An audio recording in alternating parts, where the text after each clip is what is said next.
Hello, I'm Yvonne Bishop-Weston, a nutritionist from Foods for Life, and I'm going to help you to get the most out of your diet. I'm going to talk to you about how to lose some inches off your waist.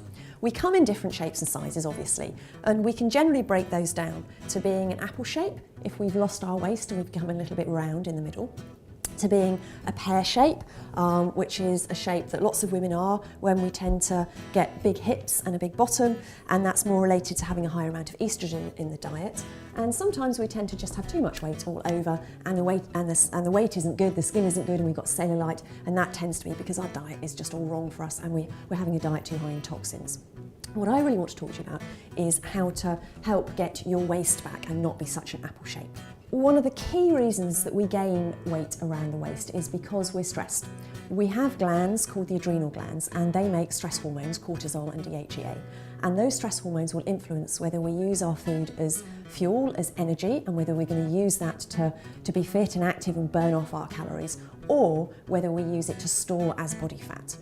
In clinic, to work out if this is a key concern for you, we tend to test the adrenal glands. It's a fairly easy test to do. You only have to spit 4 times a day into a tube, and that would tell us what your cortisol to DHEA ratio is. And that would tell us whether or not you are in an active time of stress in your life or whether or not you're in fatigue. And there's that period between what's called resistance and fatigue where our body gets all mixed up and we tend to store our food as body fat.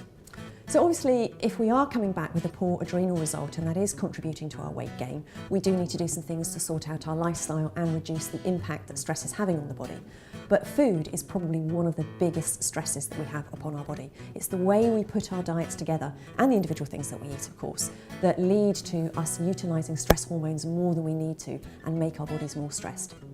The diet that we're looking at following in order to minimise the impact your stressful life has on your body, and in particular on your waist, is what's called a glycemic loading diet. So having the minimal glycemic load on your body possible in order to be fit, be healthy, have plenty of energy to go throughout the day, but not having that extra which gets stored as fat. The basis of a glycemic loading diet is to have little and often.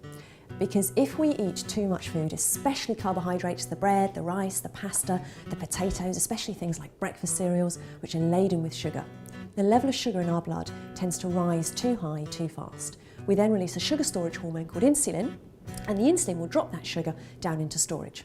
We're hunter-gatherers in our basic physiology. Our bodies haven't changed much since hunter-gatherer times, but our environment is totally different. Stress is frequent rather than being every now and then and life-threatening. Stress can be all day long and every day. We tend to have our foods grown to be more sweet, grown to be more tasty, rather than grown for their nutrient and fibre content.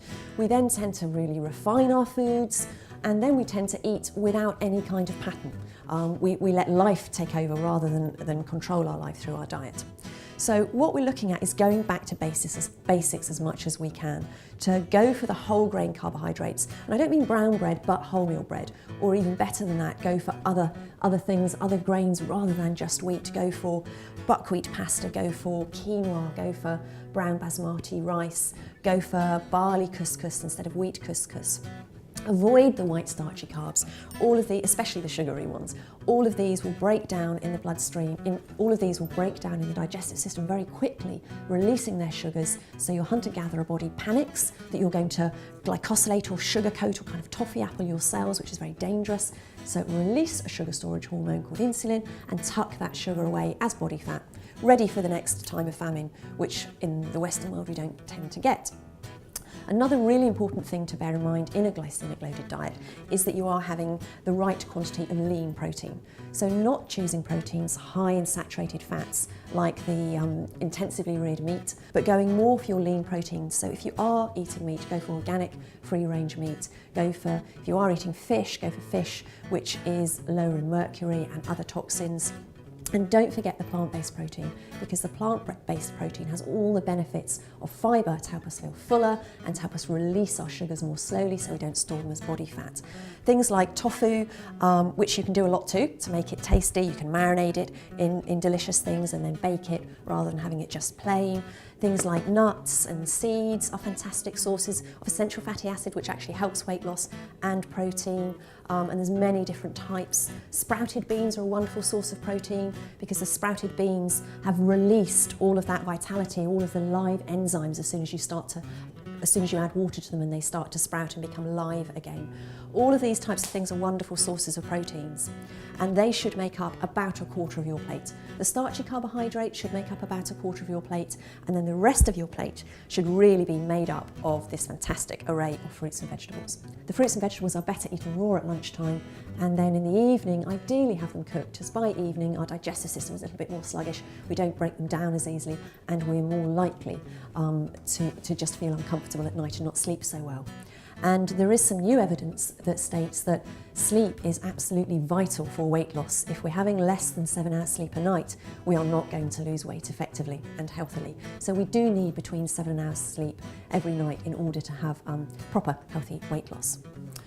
If you really do have some weight to lose and you're not busy in the evening, so if your dinner is quite late, like it so often is for us, you know, dinner's when you get home from work at about 8 o'clock and bed's going to be about 10 or 11 o'clock because you need those 7 to 8 hours sleep, then really look at avoiding the starchy carbohydrates in the evening.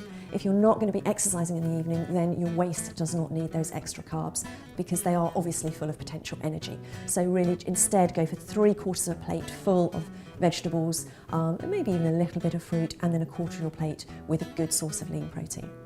And so that's how you can lose some inches off your waist.